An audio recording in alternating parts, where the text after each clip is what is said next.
Friends, ನಮಸ್ಕಾರ ಎಲ್ರಿಗೂ. Welcome back to our YouTube channel. Friends, ನಾನಿವತ್ತು ಈಸಿಯಾಗಿ ತುಂಬ ಟೇಸ್ಟಿಯಾಗಿ ಯಾವ ರೀತಿ ಮಶ್ರೂಮ್ ಬಿರಿಯಾನಿನ ಅಥವಾ ಮಶ್ರೂಮ್ ಪಲಾವ್ನ ಮಾಡ್ಬೋದು ಅಂತ ತೋರಿಸ್ತಾ ಇದ್ದೀನಿ. ಇದಕ್ಕೆ ಬೇಕಾಗಿರೋ ಇಂಗ್ರೀಡಿಯೆಂಟ್ಸು: ಬೆಳ್ಳುಳ್ಳಿ, ಶುಂಠಿ, ಇದು ಪಲಾವ್ ಎಲೆ ಒಣಗಿದೆ ಮತ್ತು ಹುಲ್ಲೆಲ್ಲ ಹಾಕಿ ಮಾಡಿದ್ದೀರಾ ಅಂತ ಹೇಳಬೇಡಿ, ಇದು ಊರು ಸೈಡ್ ಸಿಗುತ್ತಲ್ಲ ಆ ಪಲಾವ್ ಎಲೆ. ಇದು ಫ್ರಿಜ್ಜಲ್ಲಿ ಇಟ್ಟಿರೋದ್ರಿಂದ ಸ್ವಲ್ಪ ದಿನ ಆಗಿರೋದ್ರಿಂದ ತೊಗೊಂಬಂದು ಫ್ರಿಜ್ಜಲ್ಲಿ ಇಟ್ಟಿರ್ತೀವಿ, ಸ್ವಲ್ಪ ಒಣಗಿರುತ್ತೆ, ಫ್ಲೇವರ್ ಎಲ್ಲ ಸೇಮ್ ಇರುತ್ತೆ. ಇದು ಈರುಳ್ಳಿ, ನಾನೊಂದು ಮೀಡಿಯಮ್ ಸೈಜ್ ಒಂದು ಈರುಳ್ಳಿ ತೊಗೊಂಡಿದ್ದೀನಿ. ಇದು ಕೊತ್ತಂಬರಿ, ಪುದೀನ ಮತ್ತು ಮೆಂತ್ಯ ಸೊಪ್ಪು. ನೀವು ಪುದೀನ ಮತ್ತು ಮೆಂತ್ಯ ಸೊಪ್ಪನ್ನ ಅರ್ಧ ಹಿಡಿ ತೊಗೊಂಡ್ರೆ ಕೊತ್ತಂಬರಿ ಸೊಪ್ಪನ್ನ ಒಂದು ಹಿಡಿಯಷ್ಟು ತೊಗೋಬೇಕು ನೀವು. ನಾನಿಲ್ಲಿ 3-4 ಜನಕ್ಕಾಗುವಷ್ಟು ಮಾಡ್ತಾಯಿದ್ದೀನಿ. ಇಲ್ಲಿ ಖಾರಕ್ಕೆ ಹಸಿಮೆಣ್ಸಿನ್ಕಾಯಿ 3 ತೊಗೊಂಡಿದ್ದೀನಿ. ಒಂದು ಟೊಮೊಟೊನೂ ಅಷ್ಟೇ ನೀವು ಜಾಸ್ತಿ ತಗೊಳ್ಲಿಕ್ಕೆ ಹೋಗ್ಬಿಡಿ, ಹುಳಿ ಬಂದುಬಿಡುತ್ತೆ. ಇಲ್ಲಿ ಮಶ್ರೂಮ್ ಒಂದು ಪ್ಯಾಕೆಟ್ ಬರುತ್ತಲ್ಲ 200 ಗ್ರಾಮ್ದು, ಅದನ್ನು ನೀಟಾಗಿ ಉಪ್ಪು ಹಾಕಿ ತೊಳೆದು ಒಂದು ಮಶ್ರೂಮ್ನ 2 ಭಾಗ ಮಾಡಿ ಕಟ್ ಮಾಡಿ ಇಟ್ಕೊಂಡಿದ್ದೀನಿ. ನೀಟಾಗಿ ತೊಳ್ಕೊಳ್ಳಿ, ಕೆಲವೊಂದು ಸಲ ಮಶ್ರೂಮಲ್ಲಿ ಹುಳ ಇರುತ್ತೆ. ಇದು ಮೊಸರು, ಒಂದು ಅರ್ಧ ಕಪ್ಪಷ್ಟು ಮೊಸರು ತೊಗೊಂಡಿದ್ದೀನಿ. ಮೊಸರು ಅಷ್ಟೇ ತುಂಬ ಜಾಸ್ತಿ ತೊಗೊಬೇಡಿ, ಮತ್ತು ಹುಳಿ ಮೊಸರು ತೊಗೊಳ್ಳೋದು ಬೇಡ, ತುಂಬ ಫ್ರೆಶ್ ಮೊಸರು ಇರುತ್ತಲ್ಲ ಅದನ್ನು ತೊಗೊಳ್ಳಿ, ಚೆನ್ನಾಗಾಗತ್ತೆ. ಇಲ್ಲಿ ಅಕ್ಕಿ, ನಾನಿಲ್ಲಿ ಅಕ್ಕಿನ ಒಂದು 20 ನಿಮಿಷ ಮೊದಲು ನೆನೆಸಿಟ್ಕೊಂಡಿದ್ದೀನಿ. ಅಕ್ಕಿನ ನೆನೆಸಿಟ್ಕೊಳ್ಳೋದ್ರಿಂದ ಸ್ವಲ್ಪ ಉದ್ರುದ್ರಾಗಿ ಬರುತ್ತೆ, ಅದಕ್ಕೋಸ್ಕರ. ನೋಡಿ, ಇಷ್ಟು ಇಂಗ್ರೀಡಿಯೆಂಟ್ಸ್ ಬೇಕಾಗುತ್ತೆ. ಟೇಸ್ಟ್ ಮಾತ್ರ ತುಂಬ ಚೆನ್ನಾಗಿರುತ್ತೆ ಮತ್ತು ಈಸಿಯಾಗಿ ಮಾಡ್ಕೋಬೋದು. ಇದ್ರ ಜೊತೆಗೆ ನಾನು ಲವಂಗ, ಚಕ್ಕೆ, ಒಂದು 1/4 ಟೇಬಲ್ ಸ್ಪೂನಷ್ಟು ಸೋಂಪು ಕಾಳು ಮತ್ತು ಸ್ವಲ್ಪ ಜಾಯಿಕಾಯಿ ತೊಗೊಂಡಿದ್ದೀನಿ. ಇವಾಗ ಪಲಾವ್ಗೆ ನಾವು ಒಗ್ಗರಣೆಗೆಲ್ಲ ಏನು ಐಟಮ್ ತೊಗೊತೀವಿ ಅದು. ಚಕ್ಕೆ ಸ್ವಲ್ಪ ಕಮ್ಮಿನೇ ಹಾಕ್ಕೊಳ್ಳಿ, ಇಲ್ಲಾಂದರೆ ಸ್ವೀಟ್ ಬಂದುಬಿಡುತ್ತೆ. ಲವಂಗನ ಒಂದು 5-6 ತೊಗೊಂಡಿದ್ದೀನಿ. ಇವಾಗ ಇದನ್ನೆಲ್ಲ ಒಂದು ಮಿಕ್ಸಿ ಜಾರಲ್ಲಿ ಹಾಕ್ಕೊತಾ ಇದ್ದೀನಿ. ಇದನ್ನು ನೀಟಾಗಿ ಪೇಸ್ಟ್ ಮಾಡ್ಕೋಬೇಕು. ಇವಾಗ ಹಸಿಮೆಣ್ಸಿನ್ಕಾಯಿ, ಕೊತ್ತಂಬರಿ ಸೊಪ್ಪು ಮತ್ತು ಮೆಂತ್ಯ ಸೊಪ್ಪು, ಪುದೀನ ಸೊಪ್ಪು ಎಲ್ಲ ಇದರಲ್ಲೇ ಸೇರಿಸಿ ರುಬ್ಕೋಬೇಕು. ಪಲಾವ್ ಎಲೆ ರುಬ್ಬೋದಕ್ಕೆ ಹೋಗಬೇಡಿ, ಪಲಾವ್ ಎಲೆನ ಒಗ್ಗರಣೆಗೆ ಹಾಕ್ಕೋಬೇಕು. ಮತ್ತು ನಿಮಗೇನಾದರೂ ಮೆಂತ್ಯ ಸೊಪ್ಪು ಸಿಕ್ಕಿಲ್ಲ ಅಂತ ಹೇಳಿದ್ರೆ ನೀವು ಕಸೂರಿ ಮೇಥಿ ಬರುತ್ತಲ್ಲ ಅದನ್ನು ಒಗ್ಗರಣೆಗೆ ಹಾಕ್ಕೊಂಡ್ರೂ ಚೆನ್ನಾಗಾಗುತ್ತೆ. ಆದರೆ ಫ್ರೆಶ್ ಮೆಂತ್ಯ ಸೊಪ್ಪು ಸಿಕ್ಕಿದ್ರೆ ಟೇಸ್ಟ್ ತುಂಬ ಚೆನ್ನಾಗಾಗುತ್ತೆ. ನೀವು ಯಾವುದೇ ಬಿರಿಯಾನಿ ಮಾಡಿ, ಚಿಕನ್, ಮಟನ್ ಅಥವಾ ಏನೇ ಬಿರಿಯಾನಿ ಮಾಡಿಕೊಂಡ್ರು ನೀವು ಈ ಮೆಂತ್ಯ ಸೊಪ್ಪು ಹಾಕ್ಕೊಂಡ್ರೆ ತುಂಬ ಚೆನ್ನಾಗಾಗುತ್ತೆ ರುಚಿ. ಇವಾಗ ಶುಂಠಿ ಹಾಕ್ಕೊತಾ ಇದ್ದೀನಿ, 1.5 ಇಂಚಷ್ಟು ಶುಂಠಿ, ಒಂದು ಈರುಳ್ಳಿ ತೊಗೊಂಡಿದ್ದೀನಿ. ಬೆಳ್ಳುಳ್ಳಿ ಬಂದು ನಾನು 2 ಗೆಡ್ಡೆ ಅಷ್ಟು ತೊಗೊಂಡಿದ್ದೀನಿ, ಅಂದರೆ ಇದು ಚಿಕ್ಕದಿತ್ತು ಅದಕ್ಕೋಸ್ಕರ 2 ಗೆಡ್ಡೆ ತೊಗೊಂಡಿದ್ದೀನಿ. ನೀವು ನೋಡಿ ಹಾಕ್ಕೊಳ್ಳಿ, ನಿಮ್ಮದು ಎಷ್ಟು ಕ್ವಾಂಟಿಟಿನಲ್ಲಿ ಮಾಡ್ತಾಯಿದ್ದೀರಾ ಅದ್ರ ಮೇಲೆ ನೀವು ಬೆಳ್ಳುಳ್ಳಿ ತೊಗೊಳ್ಳಿ. ಇವಾಗ ಇದನ್ನೆಲ್ಲ ಹಾಕ್ಕೊಂಡು ನೀರೇನು ಹಾಕೋ ಅವಶ್ಯಕತೆ ಇರಲ್ಲ, ಯಾಕೆಂದರೆ ನಾವು ಸೊಪ್ಪಲ್ಲೇ ನೀರೆಲ್ಲ ಬಿಡೋದ್ರಿಂದ ನೀರೇನು ಹಾಕ್ಬಿಡಿ. ನೀರು ಹಾಕ್ಬಿಟ್ರೆ ಜಾಸ್ತಿ ಎಲ್ಲ ಕಡೆ ಸಿಡಿಯುತ್ತೆ, ಅದಕ್ಕೋಸ್ಕರ. ಇವಾಗ ನಾನು ಕುಕ್ಕರಲ್ಲಿ ಮಾಡ್ತಾ ಇರೋದ್ರಿಂದ ಒಂದು ಕುಕ್ಕರ್ ಬಿಸಿಗೆ ಇಟ್ಕೊಂಡಿದ್ದೀನಿ. ಸ್ವಲ್ಪ ಇದು ಬಿಸಿ ಆದಮೇಲೆ ಒಂದು 2-3 ಟೇಬಲ್ ಸ್ಪೂನಷ್ಟು ಎಣ್ಣೆ ಹಾಕ್ಕೊತಾ ಇದ್ದೀನಿ. ನೀವು ಎಣ್ಣೆ ಸ್ವಲ್ಪ ಜಾಸ್ತಿ ಇಷ್ಟಪಡ್ತೀರಂದರೆ ಸ್ವಲ್ಪ ಜಾಸ್ತಿ ಹಾಕ್ಕೊಳ್ಳಿ. 1 ಟೇಬಲ್ ಸ್ಪೂನಷ್ಟು ತುಪ್ಪ.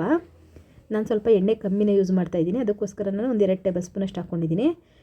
ಒಗ್ಗರಣೆಗೆ ಒಂದು 2 ಇಂಚಷ್ಟು ಚಕ್ಕೆ, ಒಂದು 4 ಲವಂಗ, ಒಂದು 2 ಏಲಕ್ಕಿ, ಸ್ವಲ್ಪ ಜಾಯಿಕಾಯಿನ ಹಾಕ್ಕೊಂಡಿದ್ದೀನಿ ಮತ್ತು ಒಂದು 2 ಇಂಚಷ್ಟು ಇದು ಪಲಾವ್ ಎಲೆ ಹಾಕ್ಕೊಂಡಿದ್ದೀನಿ. ಇವಾಗ ನಾವು ರುಬ್ಬಿಕೊಂಡಿದ್ವಲ್ಲ, ಇದು ಈರುಳ್ಳಿ, ಬೆಳ್ಳುಳ್ಳಿ ಪೇಸ್ಟು, ಸೊಪ್ಪೆಲ್ಲ ಹಾಕ್ಕೊಂಡು ಆವಾಗ ಅದನ್ನು ಹಾಕಬೇಕು. ಮತ್ತು ಸಿಮ್ಮಲ್ಲಿ ಇಟ್ಕೊಳ್ಳಿ, ಹೈ ಫ್ಲೇಮಲ್ಲಿ ಇಟ್ಕೊಳ್ಳೋದಕ್ಕೆ ಹೋಗಬೇಡಿ. ಇದನ್ನು ನಾವು ಎಲ್ಲಿ ತನಕ ಫ್ರೈ ಮಾಡಬೇಕಂತಂದರೆ ಇದರಿಂದ ಎಣ್ಣೆ ಬಿಡಬೇಕು, ಅಲ್ಲಿ ತನಕ ಫ್ರೈ ಮಾಡಿದ್ರೆ ತುಂಬ ಚೆನ್ನಾಗಾಗುತ್ತೆ ರುಚಿ.